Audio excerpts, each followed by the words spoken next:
अस्सलामुअलैकुम, नमस्ते, सत श्री अकाल। उम्मीद करता हूँ ठीक होंगे, खुश होंगे। दोस्तों जहाँ रहे खुश रहे, माँ बाप का ख्याल करें क्योंकि माँ बाप है तो सभी कुछ है। मैं हूँ तारिक नियाज़ी, मेरे साथ मौजूद है Simal Shaikh. Hello my YouTube family, कैसे हैं आप लोग? उम्मीद करती हूँ खैरियत से होंगे, जहाँ होंगे खुश होंगे। और जहाँ कहीं भी हैं जल्दी से आए, हमारे चैनल को लाइक कमेंट सब्सक्राइब करना नहीं भूलिएगा। बेल के आइकन को ज़रूर प्रेस कीजिएगा ताकि न्यू आने वाली वीडियोज़ आप तक पहुँचती रहे। तो दोस्तों वीडियो की तरफ चलते हैं। वीडियो का टाइटल है राम मंदिर वर्सेस ताजमहल। तो आगे हिंदी मंदिर और ताजमहल एक तो साथ। बड़ी इंटरेस्टिंग वीडियो लग रही है। UP tourism Ayodhya. तो स्टार्ट करते हैं वीडियो को। पहली बार क्यों पीछे छूट गया ताजमहल? पहली बार क्यों पीछे छूट गई मुगल संस्कृति? पहली बार क्यों मकबरे पर भारी पड़ गया मंदिर? दोस्तों, आज हम आपके सामने कुछ ऐसे आंकड़े और तथ्य रखने जा रहे हैं जो ये बता रहे हैं कि कैसे 1000 साल बाद भारतवर्ष की हवा बदल गई है, कैसे भारत और यहाँ के लोगों की सोच बदल गई है, कैसे भारत और भारत के लोगों के मूल्य बदल गए हैं, कैसे भारत और भारत के लोगों का जीवन बदल गया है, और कैसे भारत की पहचान माना जाने वाला ताजमहल अब काफी पीछे छूट गया है। बस आप देखते रहिए द कर्मा। दोस्तों, सैकड़ों साल से ताजमहल भारत की मुख्य पहचान बना हुआ था। दुनिया में कहीं भी अगर भारत के बारे में कोई खाका खींचा जाता था तो उसमें ताजमहल की तस्वीर जरूर होती थी।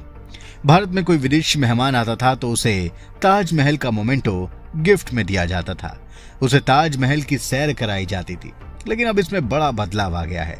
अब इसकी रेटिंग में तेज गिरावट आ रही है। इस संबंध में यूपी पर्यटन विभाग के नए आंकड़े काफी चौंकाने वाले हैं। इसके अनुसार पर्यटकों की पहली पसंद अब आगरा का ताजमहल नहीं बल्कि अयोध्या का राम मंदिर हो गया है। यूपी पर्यटन विभाग के आंकड़ों के अनुसार काशी विश्वनाथ धाम और अयोध्या के श्री राम जन्मभूमि मंदिर ने पर्यटकों के नजरिए से ताजमहल को काफी पीछे छोड़ दिया है। पिछले साल काशी के बाद सबसे ज्यादा लोग अयोध्या पहुंचे हैं। वाराणसी में काशी विश्वनाथ कॉरिडोर और अयोध्या में राम मंदिर बनने के बाद इन दोनों जगहों ने आगरा के ताजमहल को पीछे छोड़ दिया है। यूपी पर्यटन विभाग के मुताबिक आगरा में जहां हर साल 90 लाख से 1 करोड़ पर्यटक पहुंच रहे हैं, तो अयोध्या और काशी में हर साल 5 करोड़ से अधिक पर्यटक आ रहे हैं। दोस्तों, एक और आंकड़ा आपको हैरान कर देगा। 2022 के मुकाबले 2023 में अयोध्या, मथुरा और काशी तीनों जगह पर्यटकों की संख्या बढ़ी है, जबकि आगरा में सैलानियों की तादाद में कमी आई है। काशी में 2022 में 7 करोड़ 12 लाख 31,051 पर्यटक आए, जबकि 2023 में यह संख्या बढ़कर 8 करोड़ 40 लाख 41,155 हो गई। जबकि अयोध्या में 2022 में 2 करोड़ 39 लाख 10,479 पर्यटक आए, जबकि 2023 में यह संख्या बढ़कर 5 करोड़ 75 लाख 15,423 हो गई। मथुरा में 2022 में 89 लाख 16,036 पर्यटक आए, जबकि 2023 में यह संख्या बढ़कर 93 लाख 25,124 हो गई। उधर आगरा में 2022 में 94 लाख 70,667 सैलानी आए, लेकिन 2023 में इनकी तादाद घटकर 90 लाख 60,665 हो गई। दोस्तों, मंदिर मस्जिद विवाद के चलते सैकड़ों साल तक करीब करीब वीरान सी हो गई अयोध्या नगरी तब अचानक फिर एक धार्मिक पर्यटन का हब बन गई, जब 2019 में सुप्रीम कोर्ट में राम मंदिर के पक्ष में फैसला आने के बाद 5 अगस्त 2020 को पीएम मोदी ने भूमि पूजन किया। उसके बाद 22 जनवरी 2024 को मंदिर के उद्घाटन के बाद तो यहाँ जन सैलाब उमड़ रहा है। अयोध्या में तो अभी राम मंदिर की प्राण प्रतिष्ठा को सिर्फ 2.5 महीने हुए हैं, लेकिन आज भी रोज करीब 1.5 लाख श्रद्धालु अयोध्या पहुंच रहे हैं। ट्रैवल एजेंसियों के मुताबिक इस बार देश में समर वेकेशन में सबसे ज्यादा क्रेज अयोध्या के लिए है। हर दूसरा टूरिस्ट अयोध्या के बारे में जानकारी ले रहा है। श्रद्धालुओं और टूरिस्टों की बढ़ती संख्या को देखते हुए अयोध्या एयरपोर्ट पर टेक ऑफ और लैंडिंग का समय 2 घंटे बढ़ाया गया है। आमतौर पर अयोध्या एयरपोर्ट पर दिन के समय ही फ्लाइट ऑपरेशन होते हैं, लेकिन बढ़ते एयर ट्रैफिक को देखते हुए इसे हर दिन शाम 5 बजे से बढ़ाकर शाम 7 बजे तक कर दिया गया है। दोस्तों, आपको जानकर हैरानी होगी कि टूरिस्ट की पसंद के नजरिए से अयोध्या का राम मंदिर इस समय भारत का नंबर 1 प्लेस है। यहाँ आपको दूसरी पसंदीदा जगह भी बता देता हूँ। दूसरे नंबर पर लक्षद्वीप है, वो लक्षद्वीप जहां मालदीव से विवाद के बीच पीएम मोदी गए थे और लक्षद्वीप के बीच पर उनकी फोटो जमकर वायरल हुई थी। इसमें कोई संदेह नहीं है कि पीएम मोदी के जाने के बाद लक्षद्वीप भी भारतीयों का पसंदीदा पर्यटन स्थल बन गया है।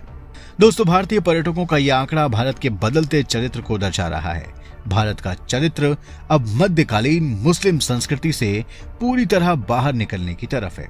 अब भारत की मुख्य पहचान ताजमहल नहीं बल्कि राम मंदिर है। अब भारत की पहचान मकबरा नहीं, मंदिर है। अब ये वो दौर नहीं जब हम काशी को डिस्क्राइब करने के लिए इसे हिंदुओं का मक्का बताएं। अब काशी सनातन हिंदू धर्म और संस्कृति का केंद्र है और पूरी दुनिया इसे यही मान रही है। इसकी तुलना किसी और जगह से नहीं हो सकती। आज भारत में जो सरकार है वो धर्मनिरपेक्षता के नाम पर तुष्टीकरण और हिंदू संस्कृति के विरोध के लिए नहीं जानी जाती। आज जो सरकार है वो अपने विदेशी मेहमानों को ताजमहल का मोमेंटो नहीं गिफ्ट करती। इसकी जगह भगवत गीता का ग्रंथ उपहार में दिया जाता है। आज ब्रिटेन का पीएम अपनी भारत यात्रा के दौरान वक्त मिलने पर ताजमहल नहीं जाता बल्कि वो अक्षरधाम मंदिर में दर्शन करने जाता है। आज भारत के लोगों का जीवन मूल्य और जीवन जीने का तरीका मध्यकालीन और ब्रिटिशकालीन भारत से बिल्कुल अलग सनातन धर्म, संस्कृति और आध्यात्म पर आधारित हो रहा है। अब वो दिन दूर नहीं जब भारतवर्ष में ही नहीं बल्कि संपूर्ण विश्व में सनातन का परचम सबसे ऊपर होकर लहराएगा। तो दोस्तों, ये वीडियो आपको जरूर पसंद आया होगा। अब आप इसे लाइक और शेयर करें और हमारे चैनल को भी सब्सक्राइब करें और हाँ, नोटिफिकेशन के लिए बेल आइकन दबाना बिल्कुल ना भूलें। धन्यवाद। जी जनाब, ये थे कंपैरिजन। अच्छा, मुझे लग रहा था कि वीडियो बड़ी इंटरेस्टिंग होगी क्योंकि जाहिर सी बात है। अच्छा, ताजमहल इंडिया का कोई नाम लेता है या इंडिया का कोई जिक्र होता है या कोई भी आता था इंडिया में तो सबसे पहले होता है, जैसे आपसे कहा जाए कि आपने इंडिया जाना है तो आपने कहा कि मैं ताजमहल देखूंगी। आगरा ताजमहल, ठीक है ना, आगरा में है ना ताजमहल, आगरा में। बिल्कुल। तो अब दोनों लोगों का रुझान अयोध्या की राम तरफ, राम मंदिर की तरफ और अब जाहिर सी बात है कि दुनिया देख रहा है। अच्छा, जिस दिन इनका इफ्तिताह था, इनॉग्रेशन था, तो पूरा इंडिया आया, पूरी दुनिया से भी लोग आए, जितने भी सनातन धर्म वाले थे या सनातन धर्म से नहीं भी थे वो भी आए विजिट के लिए। एक्टर्स, अमिताभ बच्चन, ये वो, मतलब बहुत बड़ी बड़ी सेलिब्रिटीज़ वगैरह। और यहाँ तक तो मैंने सुना था कि वहाँ पे बाकायदा ऐसी वेबसाइटें हैं जो प्रसाद भी ऑनलाइन डिलीवर कर रही थी, यानी कि राम मंदिर का प्रसाद आपके पास यूरोप में आ जाएगा, लंदन में आ जाएगा, आप ऑनलाइन मंगवा ले। तो इतना बड़ा एक मतलब एक इनॉग्रेशन था। तो आज दुनिया राम मंदिर को देखना चाह रही है, दुनिया राम मंदिर में जाना चाह रही है। मतलब वाकई ये एक बहुत बड़ी बात है कि ताजमहल को बीट करना, पब्लिक का कर दिया, बिल्कुल बहुत बड़ी बात है, वरना तस्वुर भी नहीं किया जा सकता। और दूसरी चीज़ ये कि मुसलमानों के जब दौर में ये चीज़ें बनी थी तो वो उनका मकसद ही कोई था ही नहीं। यानी मिसाल के तौर पर ये है धार्मिक जगह राम मंदिर, यहाँ पे पूजा के लिए लोग आते हैं। यहाँ पर बाकायदा पहले ज़माने में जो ये होते थे ना मंदिर, ये एजुकेशन सेंटर होते थे। यहाँ पे ये गुरुकुल होते थे, सिखाया जाता था। यहाँ पर तालीम, यानी कि मंदिर ही मंदिर होता था, स्कूल नहीं होते थे, यहीं पे बच्चे पढ़ते थे। तो अब जैसे राम मंदिर है तो राम मंदिर का एक मकसद है, ताजमहल का कोई मकसद ही नहीं था। वो तो बस एक स्टोरी को यानी कि कायम रखने के लिए उन्होंने वो ताजमहल बनवाया था अपनी महबूबा के लिए। और मेरे ख्याल से वो स्टोरी कामयाब तो नहीं हुई थी। नहीं, स्टोरी तो कामयाब नहीं हुई थी, देखे ना दीवार में चुनवा दिया था।